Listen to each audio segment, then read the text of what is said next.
I was taken aback by my mother-in-law's unexpected words. "I didn't expect you to afford such a place." "Well done, dear. We're more than happy to move in with you." My confusion deepened at her statement. "Excuse me," I interjected, feeling the need to clarify. "With this upgrade, I don't mind holding off on the divorce. Remember, I'm single now, Lucy, 35, working as a doctor at the Women's Health Clinic.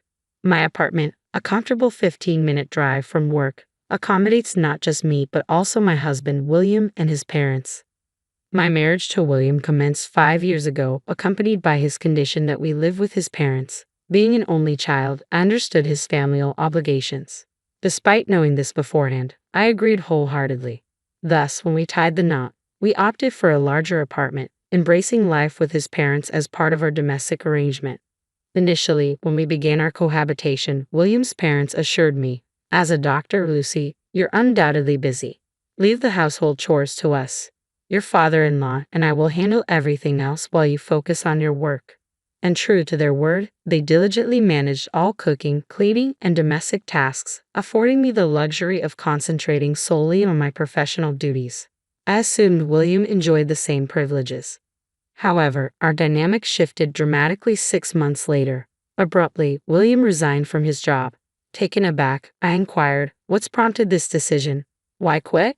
His response was startling. "I believe I've put in my fair share. I need a hiatus before embarking on a fresh start. Besides, even without my income, we won't struggle financially with yours." I countered, "But why such a significant decision without consulting me? You can't guarantee finding another job. What if something happens to me?"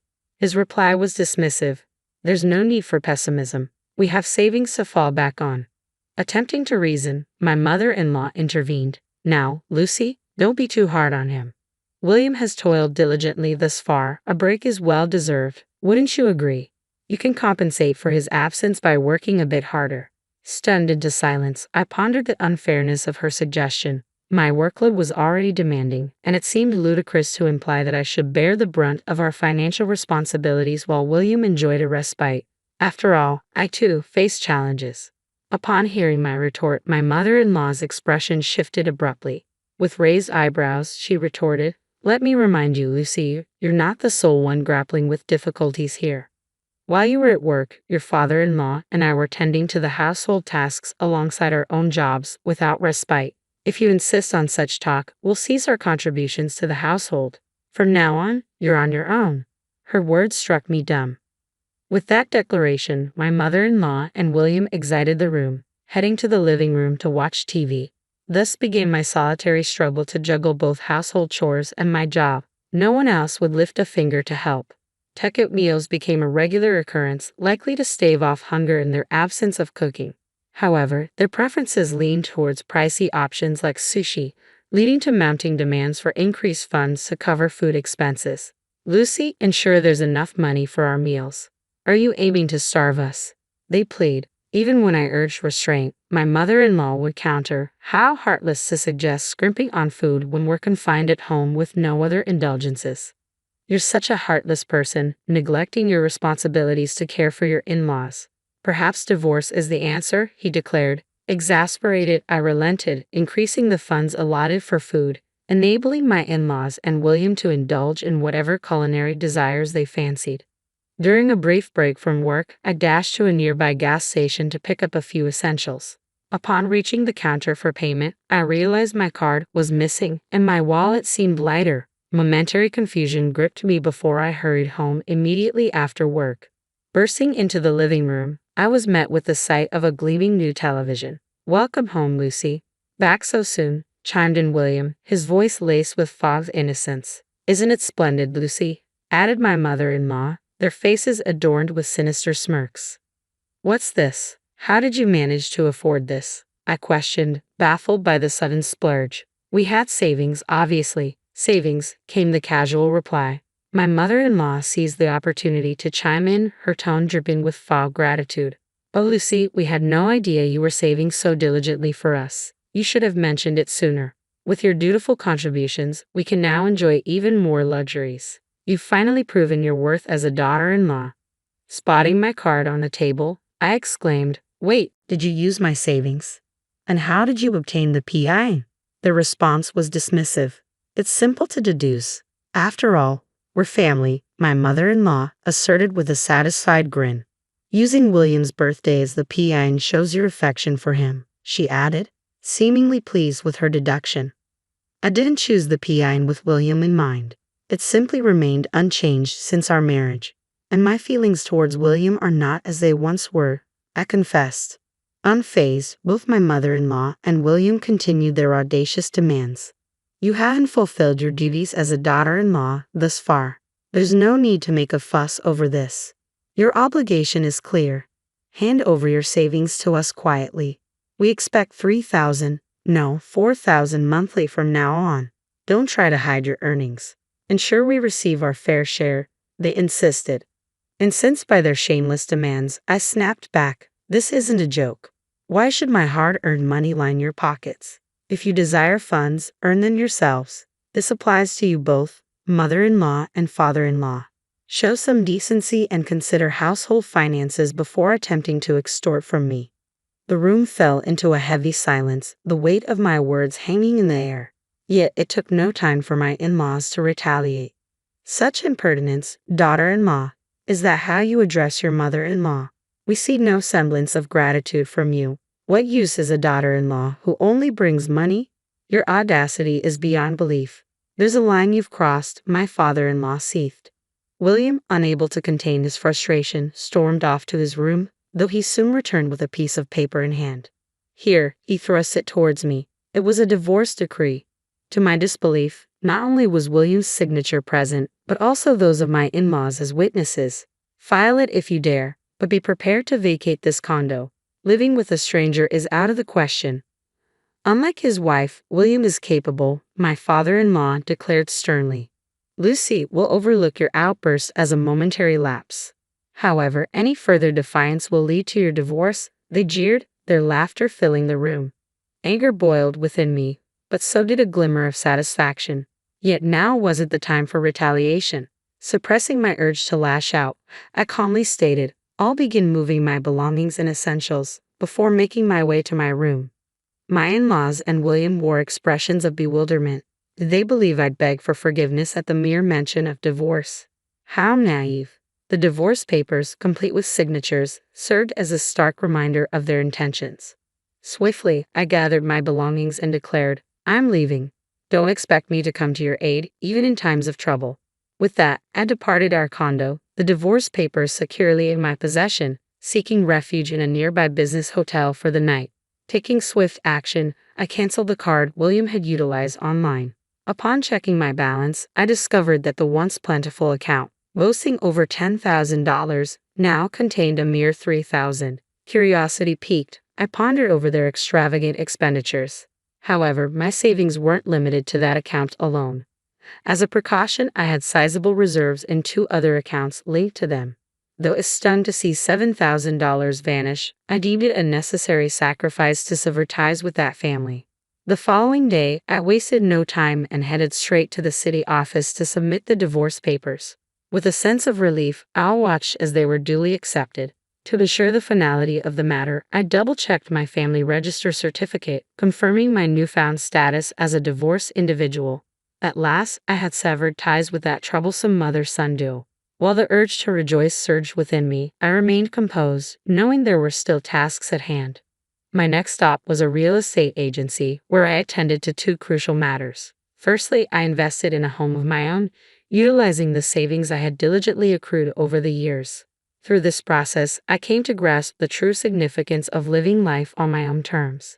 The realization dawned upon me that freedom was a precious commodity, one that could easily be compromised. I understood the importance of seizing opportunities promptly and asserting my autonomy without hesitation. I settled into my new single-story house, reveling in its spacious living room, practical kitchen, and a coveted walk-in closet, all mine. Determined to make it truly mine, I spent the day furnishing every nook and cranny, moving in whatever I could manage. The following 3 days were a whirlwind of shopping, acquiring essentials, and indulging in the thrill of creating my sanctuary. While the expense of replacing everything was significant, I deemed it a worthy investment for a fresh start. A few days later, as I sat down to dinner around 8 p.m., the doorbell interrupted my solitude. Curious as to who could be calling at such an hour, I glanced at the intercom screen to find a familiar sight. William, my former mother-in-law, and my former father-in-law. Almost a nostalgic scene. Anticipating their arrival, I approached the door and swung it open. Before I could utter a word, William launched into a tirade. What's the idea? Disappearing without a word? It's madness. His outburst prompted his parents to intervene, urging him to calm down. William, take a breath. We agreed to discuss this calmly later, remember? His mother interjected soothingly. Exactly. Look at this place, isn't it fantastic? It's far more spacious and inviting than our cramped condo, his father added, attempting to diffuse the tension. Despite my protests, they barged into my home without hesitation. Hold on, you can't just waltz in here uninvited, I objected, but my pleas fell on deaf ears. Enough. This is as much our place as yours. What's the harm in us visiting? William retorted, brushing aside my objections. With that, they proceeded to explore my home. The furniture isn't to my taste, but I must admit, the layout is quite decent. It might even be more comfortable than our current condo, his father remarked, surveying the space. I never imagined you could afford such a place. Well done, dear. We don't mind moving in with you, my mother-in-law remarked. Excuse me, we're informing you that we've approved this condo. We'll be residing here with you. Perhaps we can overlook your past transgressions. Though your conduct as a daughter-in-law has been superb, we acknowledge your gesture in securing this residence for us. Perhaps William will find it satisfactory. I suppose I can overlook this. If we can reside here, I don't mind remaining married to you, she continued. Excuse me, who's the wife and who's not getting divorced? I interjected, confused by their assertions. The room fell silent as the three exchanged puzzled glances. I'm not married, you know. I'm single, I clarified.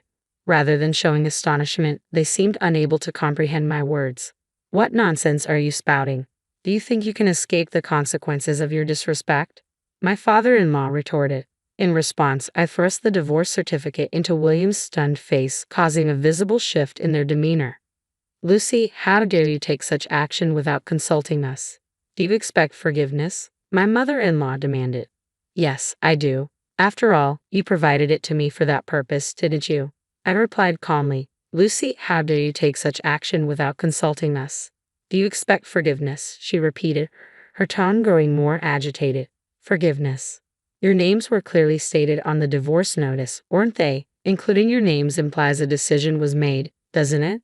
You were the ones who initiated the divorce papers, weren't you? William explicitly instructed me to file them if possible, so I did. What's the issue? Upon my firm stance, the three fell silent, their faces flushed with embarrassment. Undeterred, I decided to push the matter further.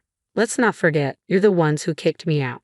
It appears you've conveniently overlooked the fact that the condo you currently inhabit is registered under my name. Now that we're estranged, I see no reason to uphold that agreement. Hence, I've terminated it. If you fail to vacate within a week, I'll have you forcibly removed from the premises, I declared. Their expressions quickly shifted from anger to shock, their faces draining of color. With determination, I executed my final move. Dialing a number on my phone, I addressed the receiver. Hello. I regret to inform you that there are trespassers in my home. Yes, 3 individuals who have forcefully entered my property. Please dispatch assistance immediately. The address is. I had summoned the police. As their protests rang in my ears, I remained resolute. Don't assume you can escape consequences. One of them exclaimed. What kind of daughter-in-law are you? It's appalling to involve the authorities in family matters. Remember this. Another added, their words a futile attempt to deflect accountability. With their parting remarks echoing in the air, each swiftly departed from my home. As I had repeatedly stated, I was indeed single. Finally, my battle had drawn to a close. I had braced myself for potential retaliation, expecting them to target me at the hospital where I worked. Surprisingly, they never materialized. Stubbornly, they remained in the apartment even after the expiration of the week-long eviction notice. Shortly thereafter, I received a call from the real estate agent. However, I promptly informed them, those individuals are complete strangers to me. Consequently, they were charged with trespassing and promptly dealt with by the authorities. Each was fined $1,000, but unsurprisingly, none could afford to pay. A relative from the countryside stepped in and settled the fines on their behalf. Subsequently, they were forcibly relocated to the countryside. It's likely that by now, they're toiling away on a farm, unpaid, under the watchful eye of their relative.